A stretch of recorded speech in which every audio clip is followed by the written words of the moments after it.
Bon, je sais pas si j'ai fait le bon choix d'aire de repos là. Je vais pas oser sortir pour aller aux toilettes, je veux pas me faire bouffer par la bête du Gévaudan. Est-ce que vous connaissez cette histoire? On est en 1764 dans le Gévaudan, l'actuel Lozère et le sud de la Haute-Loire grosso modo. Tout commence par une série d'attaques mystérieuses. À l'époque, les loups sont nombreux et redoutés.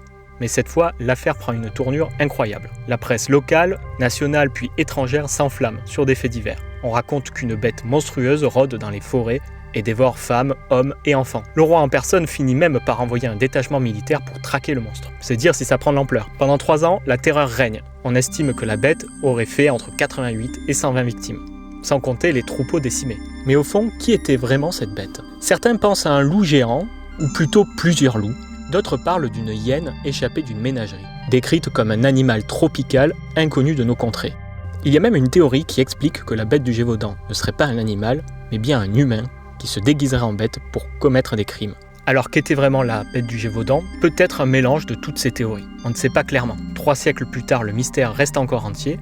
La bête du Gévaudan, c'est un peu un conte qui est maintenant pleinement entré dans la culture populaire de la Lozère, voire même du pays. J'espère que je vous ai donné envie d'en apprendre un peu plus sur cette histoire. On continue notre descente vers le sud. Abonnez-vous à son compte, on en apprend tous les jours en s'amusant, c'est chouette.